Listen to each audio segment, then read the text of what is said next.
Dangerous. ভারতীয় film industry এখন শুধু অভিনেতা নয়, পরিচালকদেরও তারকা পর্যায়ে তুলে এনেছে। বিদেশি বাজার শক্তিশালী হওয়ায় তাদের পারিশ্রমিক আকাশ ছোঁয়া। নায়কদের চেয়েও বেশি পারিশ্রমিক নিয়ে শীর্ষে ভারতীয় 7 পরিচালক। এস রাজমৌলি, বাহুবলী খ্যাত এই পরিচালক তালিকার শীর্ষে।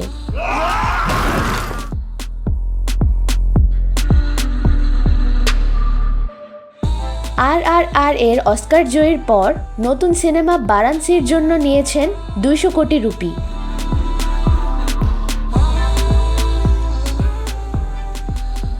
সন্দীপ রেড্ডি ভাঙ্গা,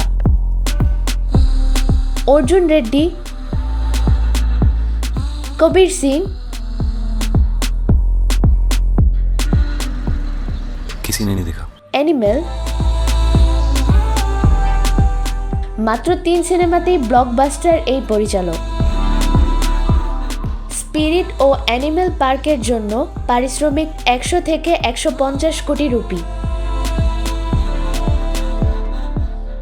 অ্যাটলি কুমার, জওয়ান সহ একের পর এক হিটের পরিচালক। और तुम्हें पहले क्या था?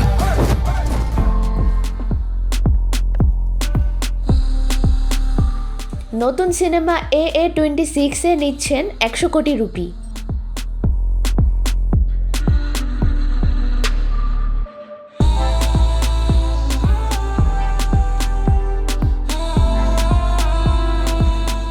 প্রশান্ত নীল, অ্যাটলির সঙ্গে যৌথভাবে KGF ও সালার নির্মাতা।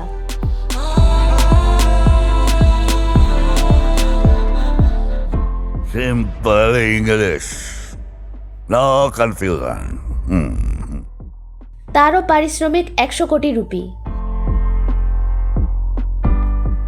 রাজকুমার হিরানি, 3 ইডিয়টস, PK,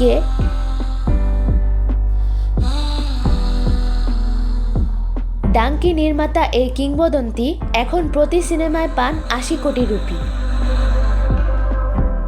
हमारा जो पहला बच्चा होगा ना, उसका नाम मैं आप पे रखूंगा। आप अपना नाम बताओ बस। वांगी पुरप्पू। সুকুমার, পুষ্পা সিরিজের পরিচালক, প্রতি সিনেমায় তার পারিশ্রমিক 75 কোটি রুপি।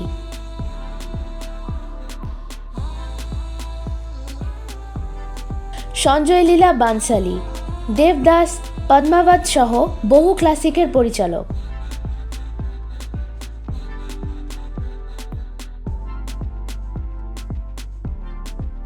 লাভ অ্যান্ড ওয়ারে কাজ করছেন, পারিশ্রমিক 65 কোটি রুপি।